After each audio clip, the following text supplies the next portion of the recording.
नमस्कार साथियों, मैं अमरीश पांडे आप सबका अपने YouTube चैनल अमरीश ऑफिशियल पर स्वागत करता हूं। मैंने लगातार आपसे बीपीएससी TI2 से लेकर TI3 तक के सफ़र में आपको अपडेट देता रहा हूं।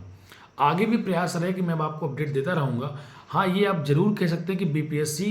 TI2 की या फिर TI3 की जो चर्चा है, मैं काफ़ी समय बाद आपसे कर रहा हूँ, क्योंकि मैं भी अपने जॉब को ज्वाइन कर रहा था। इस बीच में काफ़ी हद तक व्यस्त रहा और आपको या फिर अपने यूट्यूब को मैंने समय नहीं दिया, और शायद इसीलिए बहुत सारे जो हमारे चाहते थे, जो हमारे दोस्त थे, जो हमारे भाई थे, वो कुछ हद तक हमसे उनकी कनेक्टिविटी नहीं हो पाई काफ़ी समय से। इसलिए एक बार फिर से मैं एक नए मुद्दे को, जो कि हमारा ये अभी तो ये नया है, लेकिन इससे पहले मैंने सप्लीमेंट्री रिजल्ट के बारे में चर्चा की थी। ये मुद्दा इस समय मैं फिर से लाया हूँ, क्योंकि आप अगर देखेंगे, अगर आप अपडेट हो रहे होंगे, अगर आप ट्विटर से जुड़े होंगे, तो आपने देखा कि बहुत सारे ऐसे ज़िले हैं जहाँ से अधिकारी उन शिक्षकों को कार्य मुक्त कर रही है जो कि गलत तरीके से बीपीएससी TI2 में या फिर TI3 में आए हुए हैं। क्या मैं आपसे ये कह रहा हूँ, क्या आपको इन चीज़ों से अपडेट हैं आप? क्या आपको लगता है कि ये जो टीचर बाहर हो रहे हैं, इसके लिए जिम्मेदार हमारी सरकार है, हमारे अधिकारी हैं, जो कि डीवी नहीं करवा के उनको डायरेक्ट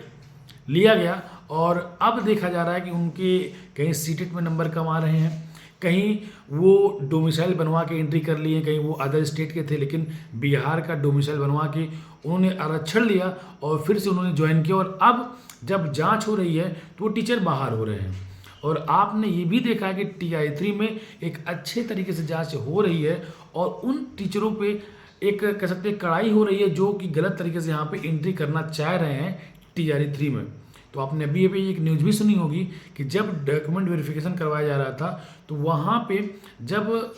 जो भी अभ्यर्थी थे उनके नाम को अनाउंस किया गया, तो नाम जो भी उनका रहा होगा, तो उनको ऐसा लगा कि हाँ, यहाँ पे उनकी जांच होगी, तो वो पहले से ही अपने डिपार्टमेंट को या फिर वो जहाँ पे थे, जहाँ पे डॉक्यूमेंट वेरिफिकेशन हो रहा था, उसको छोड़कर वो भाग गए। तो मेरा कहने का मतलब ये है कि अगर ये जो चीज़ें अभी हो रही हैं, TI2 में भी अगर ऐसी ही हुई होती और डॉक्यूमेंट वेरिफिकेशन अच्छे से होने के बाद भी अगर उनको ज्वाइन करवाया जाता, तो शायद सप्लीमेंट्री रिजल्ट जो कि 1 नंबर 2 नंबर 3 नंबर से बच्चे रह गए हैं, उनका भी सिलेक्शन हो जाता।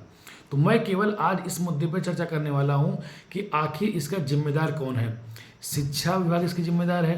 कि हमारा आयोग इसके लिए जिम्मेदार है। अगर आप किसी को ज्वाइन करवा रहे हैं, आप किसी को नौकरी दे रहे हैं, तो डॉक्यूमेंट वेरिफिकेशन आप जो करवा रहे हैं, तो डॉक्यूमेंट वेरिफिकेशन के बाद आपने रिजल्ट क्यों रिलीज़ नहीं किया? डॉक्यूमेंट वेरिफिकेशन में आप कुछ मल्टीपल में बच्चों को बुला सकते थे, उसके बाद जिसका डॉक्यूमेंट ठीक नहीं होता, जो एलिजिबल नहीं होता, उसको आप बाहर कर सकते थे। लेकिन अगर आप देखेंगे तो ऐसा कुछ भी नहीं हुआ, और शायद इसी कारणवश बहुत सारे बच्चों का, जिनका 1 नंबर 2 नंबर 3 नंबर से रिजल्ट रह गया। अगर आप मेरे YouTube चैनल से लगातार जुड़े हैं, तो आप मेरे YouTube चैनल के कम्युनिटी में जाएंगे, वहाँ पे मैंने अपने रिजल्ट को पोस्ट किया है, और दोनों रिजल्ट में मेरे 1 नंबर 2 नंबर सिलेक्शन नहीं हुआ। भले ही आज मुझे गवर्नमेंट जॉब मिल गई, लेकिन बहुत सारे मेरे ऐसे भाई हैं जिनको सरकारी नौकरी उनके पास तब भी नहीं थी और आज भी नहीं है।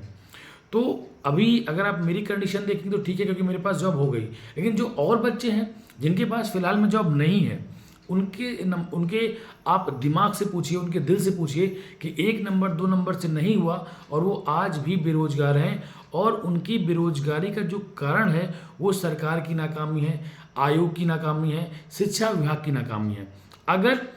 हमारा डॉक्यूमेंट वेरिफिकेशन होता, उसके बाद फिर से रिजल्ट रिलीज़ किया जाता, जो एलिजिबल कैंडिडेट होते, तो शायद सप्लीमेंट्री रिजल्ट की कहानी ही ना बनती, और सारे बच्चे जिनका 1 नंबर 2 नंबर से नहीं हुआ है, और अगर वो एक जेन्युइन कैंडिडेट है, तो उनका सिलेक्शन हो जाता। तो मेरा कहने का मतलब ये है कि आप सभी लोग जो भी मुझसे जुड़े हैं, एक बार वीडियो को फैलाइएगा,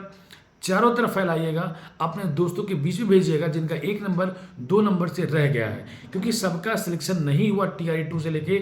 TI3 तक के सफ़र में, तो वो आज भी बेरोजगार ही कहलाएंगे, और इसके लिए आप खुद जिम्मेदार नहीं है, इसके लिए जिम्मेदार है शिक्षा विभाग। तो एक बार अगर आपको लगता है कि ये मांग हमारी जेन्युइन है, तो ज़रूर इस बात को आप एक्सप्लोर करिएगा, चारों तरफ फैलाइएगा कि सप्लीमेंट्री रिजल्ट की जो डिमांड है, ये हमारी डिमांड जेन्युइन है। ऐसा नहीं है कि हम किसी दूसरे का हक मांग रहे हैं। और साथ ही साथ नीतीश कुमार जी जो कि हमारे सीएम हैं बिहार के, उन्होंने भी इस चीज़ को अनाउंस किया था कि 13,000 के आसपास सप्लीमेंट्री रिजल्ट दिए जाएंगे। हाई कोर्ट ने भी कहा था कि सप्लीमेंट्री रिजल्ट रिलीज किया जाएगा। उसके बाद ये बात क्यों नहीं मानी गई, इसके लिए जिम्मेदार कौन है, बस मैं यही जानना चाहता हूँ। आप सभी अपने जो भी आपके विचार हो कमेंट बॉक्स में डालिए और साथ ही साथ वीडियो को शेयर करिए, और जो भी इसके लिए हम आगे करेंगे आप ज़रूर उस पर अपने हिसाब से बातें रखिएगा। हम वहाँ पे अपनी बात को डिस्कस करेंगे जो हमें आगे करना होगा। इसके लिए मैं कुछ भी करूं ना करूं, लेकिन आप सबको जिनका जिनका रिजल्ट फंसा हुआ है उनको सबको एक होकर सप्लीमेंट्री रिजल्ट के मुद्दे को उठाना चाहिए। और कोई भी विचार आपके मन में हो इसको लेके तो जरूर अपना मत आप हमको दें। फिर मुलाकात होगी हमारे नेक्स्ट वीडियो में, जहाँ पे हम चर्चा करेंगे सप्लीमेंट्री रिजल्ट का आगे हमें क्या करना है और किस हिसाब से हमको अपनी बात रखनी है। नमस्कार।